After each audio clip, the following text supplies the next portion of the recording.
தமிழ் நண்பர்கள் அனைவருக்கும் வணக்கம். அக்கனிச்சிறகு சேனல் சார்பாக இந்த வீடியோவுக்கு உங்களை அன்புடன் வரவேற்பது நான் உங்கள் கௌசி.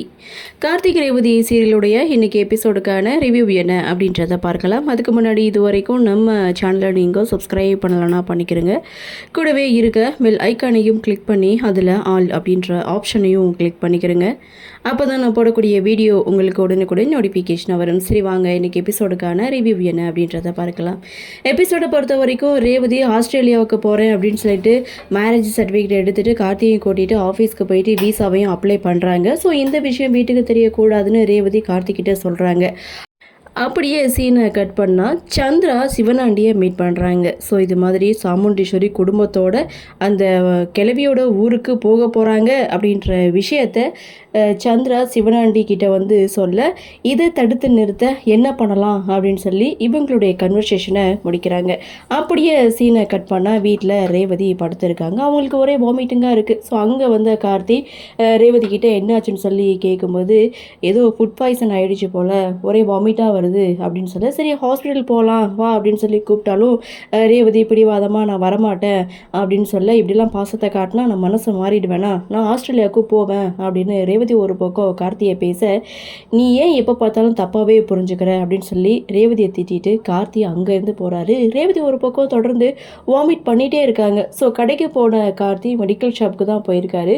ஸோ அங்கே போயிட்டு என்னுடைய ஒய்ஃபுக்கு வாமிட் வருது, ஃபுட் பாய்சன் ஆகிருக்கும் போல், டேப்லெட் ஏதாவது கிடைக்குமான்னு சொல்லி கேட்கும்போது அவங்களும் ஏஜ் என்ன அப்படின்னு சொல்லி விசாரித்து அதற்கான டேப்லெட்டையும் கார்த்திகிட்ட கொடுக்குறாங்க. அதை வாங்கிக்கிட்டு வீட்டுக்கு வந்த கார்த்தி நேராக ரேவதி கிட்ட அந்த டேப்லெட்டை கொடுக்க, ஆனாலும் ரேவதி அதை சாப்பிட மாட்டேன் அப்படின்னு சொல்லி அடம் பிடிக்கிறாங்க. காரணம், நீ வாங்கி கொடுத்தலாம், நான் எதையும் சாப்பிட மாட்டேன் அப்படின்னு பிடிவாதம் பிடிக்க, நீ இப்போ சாப்பிடலை அப்படின்னா அத்தையும் மாமாவையும் கூட்டிகிட்டு வந்துடுவேன் அப்படின்னு சொல்லி ரேவதி ஒரு பக்கம் மிரட்ட, போதும் போதும் நில்லு, நானே இந்த டேப்லெட்டை வந்து சாப்பிட்றேன், அவங்க வந்து அப்புறம் வாழ்க்கை படத்தை எடுப்பாங்க, இது எனக்கு தேவையா அப்படின்னு சொல்லி கார்த்தி வாங்கிக்கிட்டு வந்து அந்த டேப்லெட்டை ரேவதி வந்து போட்டுக்கிறாங்க. போட்ட அடுத்த செகண்ட் அவங்களுக்கு வாமிட் நின்று போகுது. ஒருவேளை இவன் வாங்கிக்கிட்டு வந்த மாத்திரனால தான் இந்த வாமிட்டிங் நின்றுருக்குமோ அப்படின்ற சந்தேகத்தோட இந்த சீனை முடிக்கிறாங்க.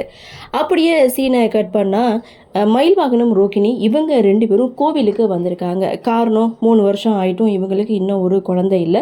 ஸோ இந்த கோவில் வந்து விசேஷமானது.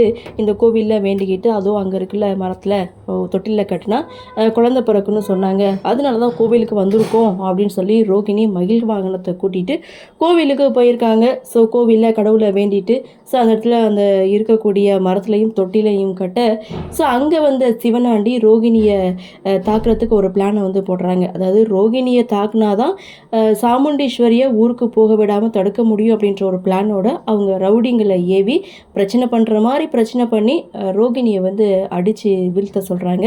அதே மாதிரி இவங்களும் பார்த்திங்கன்னா வேணும்னே வந்து மயில் வாகனம் ரோகிணி இவங்க 2 பேர்கிட்டையும் பிரச்சனை பண்ணி அந்த இடத்துல ஒரு மயில் வாகனத்துக்கு ஒரு ஃபைட் சீனை கொடுத்தாலும் கடைசி கட்டத்தில் ஒரு கட்டையை எடுத்து ரோகிணி தலையிலே ஒரு அடி அடிக்கிறாங்க. இதனால ரத்தம் சொட்ட சொட்ட கொட்டுது. உடனே பார்த்திங்கன்னா மயில் வாகனம் ரோகிணியை தூக்கிட்டு ஆட்டோவில் ஹாஸ்பிட்டலுக்கு வந்துட்டு இருக்காங்க.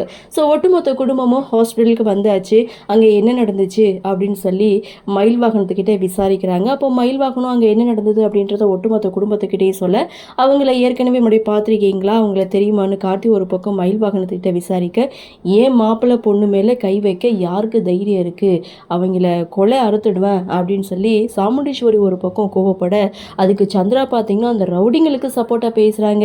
என்கிட்டயே மாப்பிள்ளை வந்து விதண்டாவாதம் பேசுவார், அது மாதிரி முன்ன பின்ன தெரியாதவங்க கிட்டே விதண்டாவாதம் பேசியிருப்பார், அதனால தான் அவங்க அடிச்சு தள்ளிட்டு போயிட்டாங்க அப்படின்னு சொல்ல, அதுக்கு ராஜராஜன் சாமுண்டீஸ்வரி இவங்க 2 பேருமே சந்திராவை திட்டுறாங்க. என்னென்னா, நம்ம வீட்டு மாப்பிள்ளையே அப்படி தான் நீ பேசுவியா, அவர் ஏதோ வாய் தொடுக்க பேசுவார், காமெடி பண்ணுவார், அதுக்காக எல்லா இடத்துலையும் அப்படிலாம் பேச மாட்டார் அப்படின்னு சொல்லி அந்த இடத்துல ராஜராஜன் மயில் வாகனத்துக்கு தான் சப்போர்ட்டாக பேசுகிறாங்க. ஸோ இருந்தாலும் மயில் வாகனம் சந்திரா பேசுனதுக்கு கோவப்படும் போது ஸோ அந்த இடத்துல கார்த்தி எதுவும் பேச வேணாம் அப்படின்றாங்க. ஸோ இதுக்கப்புறம் ரோகிணியை செக் பண்ண டாக்டர் வெளியில் வந்து அவங்களுக்கு ஏபி நெகட்டிவ் பிளட் குரூப், அது ரொம்ப ரேர் பிளட் குரூப், அந்த பிளட் தான் தேவைப்படுது, யாராவது இருக்குதா அப்படின்னு சொல்லி கேட்கும்போது இங்கே யாருக்கும் இல்லை அப்படின்னு சொல்கிறாங்க.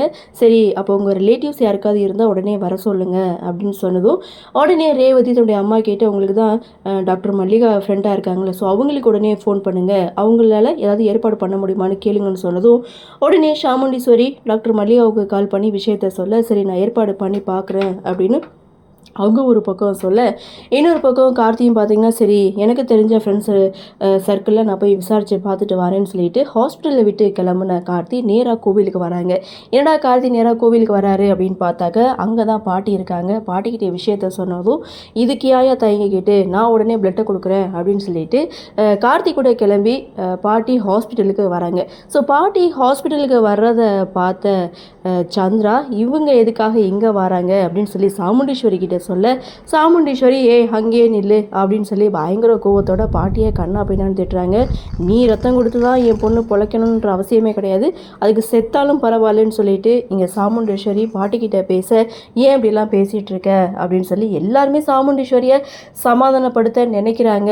ஆனால் ரொம்ப ஸ்ட்ரிக்டாகவே சொல்லிட்டாங்க, பொண்ணு செத்தாலும் பரவாயில்ல, உன்னுடைய ரத்தம் என் பொண்ணுக்கு வேணாம், உன் மூச்சு காற்று கூட படக்கூடாது அப்படின்றது மாதிரி இங்கே சாமுண்டீஸ்வரி பாட்டியை திட்டிகிட்டு இருக்காங்க. ஸோ இதெல்லாம் பார்க்க வேண்டிய நேரம் இல்லை, பொண்ணோட உயிர் தான் முக்கியம் அத்தை அப்படின்னு கார்த்தி சொன்னாலும் கார்த்தியோட பேச்சும் அந்த இடத்துல ஈடுபடலை. ஸோ என்ன நடக்கும் அப்படின்ற ஒரு எதிர்பார்ப்போட எபிசோடை முடிக்கிறாங்க. அடுத்து என்ன, பாட்டியை பார்த்தீங்கன்னா முகத்தை மறைச்சி மறுபடியும் வந்து பிளட்டு கொடுக்க கார்த்தி வந்து அழைச்சிட்டு வர போகிறாரு. ஸோ சாமுண்டீஸ்வரி இது யார் என்னன்னு சொல்லி விசாரிக்க போகிறாங்க. கண்டிப்பாக பாட்டி மூலமாக தான் பிளட்டு ஏற்பாடு பண்ணுவாங்கன்னு நினைக்கிறேன். ஸோ என்ன நடக்குது, என்ன மாதிரியான சுவாரஸ்யத்தோடு கதைகளை நகர்வாக கொண்டு வராங்க அப்படின்றத நாமளும் பொறுத்திருந்து பார்க்கலாம்.